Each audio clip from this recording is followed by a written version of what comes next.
2 महीने की उस बच्ची को चंद्रकला ने अपने बगल में सुला रखा था। अचानक उसके नाखून बढ़ने लगे, उसकी आंखों में खून भर आया, उसके दांत मुंह से बाहर निकल गए और वो एक शैतान में बदल गई। उस बच्ची का शैतानी रूप देखकर चंद्रकला चीख पड़ी।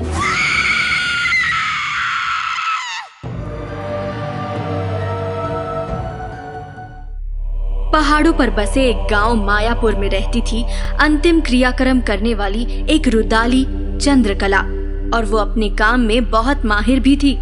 बरसात की एक रात जब अपने छोटे से घर में तन्हा सी चंद्रकला सोने की तैयारी कर रही थी तो उसके दरवाजे पर दस्तक हुई, जिससे वो हैरान हो गई। बाहर जाकर देखा तो तेज बारिश और अंधेरे के बीच उसे एक नवजात बच्ची मिली। उसने तुरंत उसे अपनी गोद में उठा लिया और जोर से आवाज लगाई, कौन है यहाँ? सामने आ जाओ। पर कोई जवाब नहीं मिला।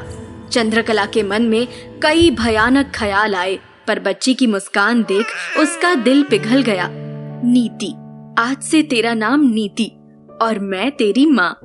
नीति को सुलाते सुलाते चंद्रकला भी गहरी नींद में चली गई और तभी नीति जाग गई। उसकी मासूम आंखें अब धीरे धीरे बड़ी होने लगी। उसके नाखून बढ़ते बढ़ते उंगलियों से बाहर आ गए।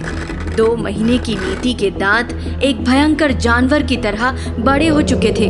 नीति ने अचानक हवा में छलांग लगाई और सीधा चंद्रकला के सीने पर बैठ गई। चंद्रकला घबराती हुई उठी तो देखा बाहर उजाला हो चुका है और बगल में नीति मासूमियत से सो रही है। उसे एहसास हुआ कि ये एक बुरा सपना था। देखते ही देखते नीति अब 12 साल की हो चुकी थी।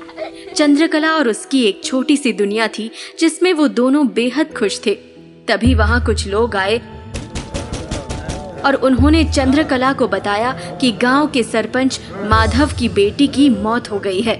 चंद्रकला को घर के साथ साथ अपनी जिम्मेदारी भी निभानी थी। उसने अपना सामान उठाया और नीति से कहा, नीति, जब तक मैं वापस नहीं आती किसी के लिए भी ये दरवाजा मत खोलना। नीति ने हाँ में गर्दन हिला दी। चंद्रकला जब गांव पहुंची तो देखा माधव घर के बाहर बैठा रो रहा था।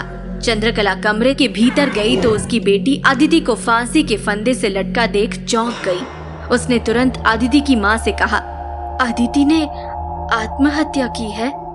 मैं इसका अंतिम संस्कार नहीं कर सकती, पर आपको विधि बता देती हूँ। ये कुंवारी मरी है तो आपको इसे सुहागन की तरह सजाना होगा, फिर आप इसका क्रियाक्रम कर सकते हैं। ये कहते ही चंद्रकला वहां से जाने लगी, लेकिन उसकी बात बाहर बैठे घमंडी माधव के दिल में तीर की तरह चुभ गई। उसने चंद्रकला को पीछे से दबोचा और अदिति की लाश पर धक्का देते हुए कहा, चुपचाप विधि शुरू कर, वरना यहाँ से जिंदा नहीं जा पाएगी।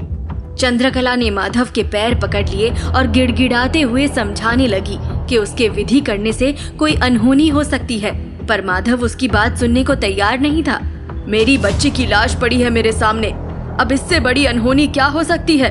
इससे पहले मेरा गुस्सा आपे से बाहर जाए, क्रियाक्रम करना शुरू कर दे रुदाली। माधव के गुस्से से पूरा गांव डरता था और आज ये सुनकर चंद्रकला भी कांप गई और उसने विधि शुरू कर दी। माधव चंद्रकला की चालाकियों से वाकिफ था, इसीलिए उसने अपने कुछ आदमियों को चंद्रकला के घर नीति को अगवा करने के लिए भेज दिया। शमशान घाट पहुंचते ही चंद्रकला माधव को एक बार और समझाने गई, ये पाप ना करे, संभल जाएं, अभी भी वक्त है। लेकिन माधव उसकी एक भी सुनने को तैयार नहीं था।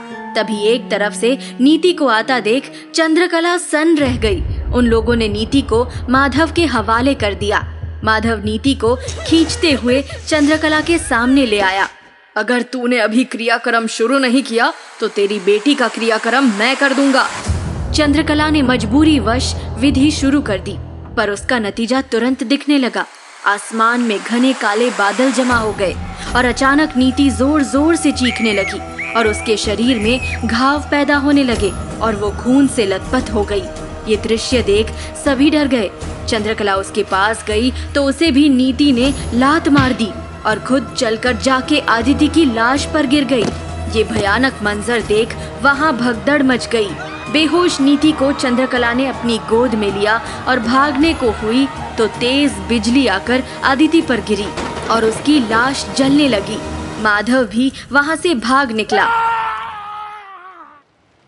रात भर चंद्रकला ने अपने घर में महामृत्युंजय मंत्र का जाप करती रही, पर न बारिश रुकी न नीति होश में आई।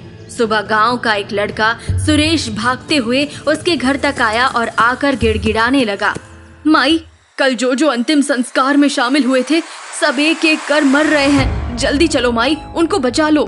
ये बोलते वक्त ही उसके मुंह और आंखों से खून निकलने लगा। ये देख चंद्रकला के होश उड़ गए। वो उस लड़के को संभालने को हुई कि तभी वो सीधा किसी लाश की तरह गिर गया। उसकी जान निकल चुकी थी। चंद्रकला ने आगे क्या किया? नीति का राज क्या है? रुदाली की आगे की कहानी के लिए डिस्क्रिप्शन में दी गई लिंक पर क्लिक कीजिए।